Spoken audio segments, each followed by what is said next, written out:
by the people of my country. My conscience will not let me turn my back upon a call to service.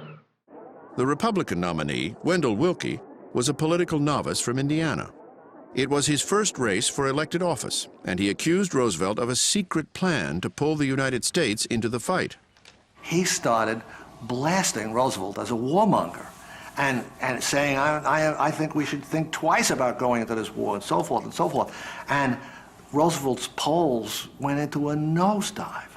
And his aides then frantically rushed to him and said, you have got to deny that you have any intention of leading the United States into the war. In late October 1940, a week before Election Day, the president made a promise he was told he had to make, but feared he couldn't keep. I have said this before, but I shall say it again and again and again. Your boys are not going to be sent into any foreign war. Impulsively, he made that statement, which right away Eleanor knew was a mistake, because she said, you cannot promise something that you can't deliver on. But it was just one of those campaign things you say, and he was hurt by saying that later on. It was not his finest moment. Roosevelt was trapped. He understood that if Britain fell, Americans would be living at the point of a gun.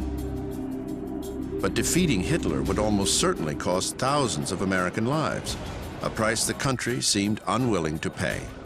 Over the next 4 years, FDR would shake the country loose from its isolationist roots, initiate the greatest mobilization in the history of the world, and win a war that would transform the United States into a global superpower. Together, they would add up to the greatest set of challenges any president had faced since the darkest days of the Civil War.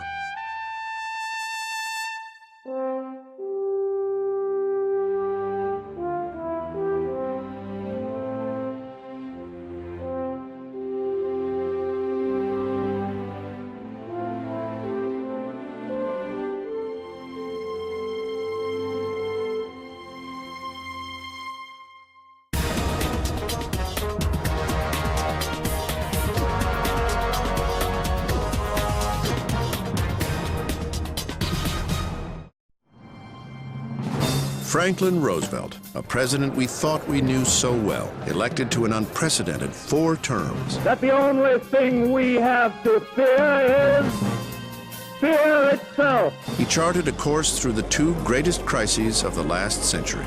I have seen war, and I hate war. Roosevelt, a man of vision, ruthlessness, and relentless drive.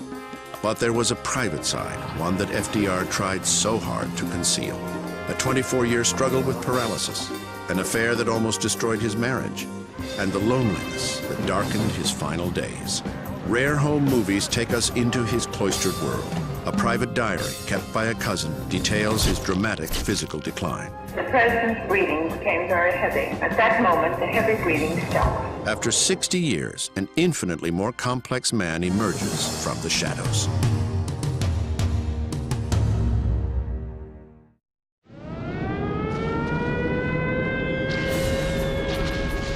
Night after night, the planes came out of a darkened sky. The full wrath of the Third Reich reduced much of central London to rubble.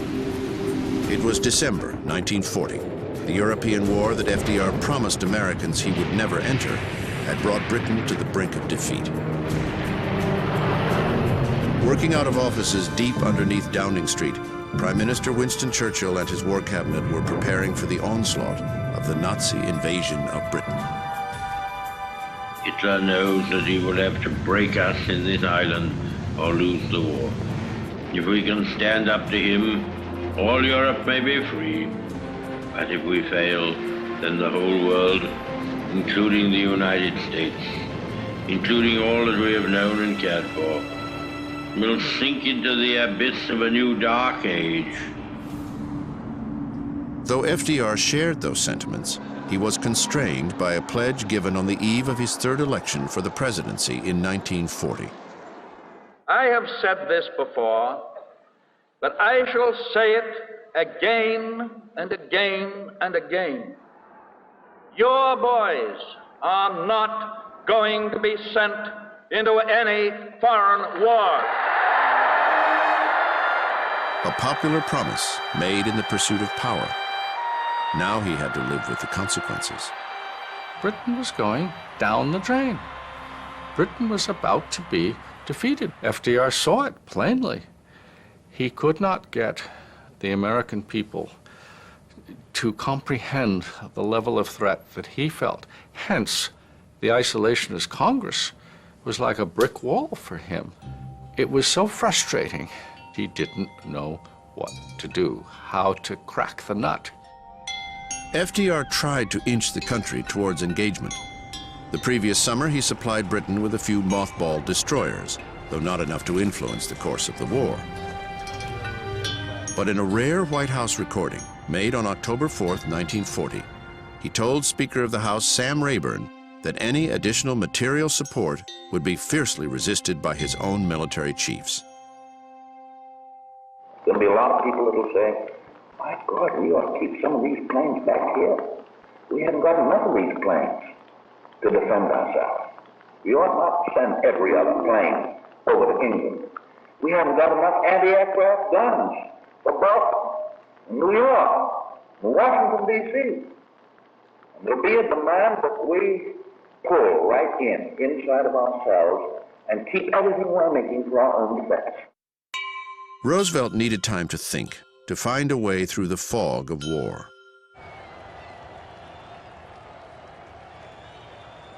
In early December, the White House announced that the president and his principal assistant, Harry Hopkins, were going to the Caribbean on a vacation.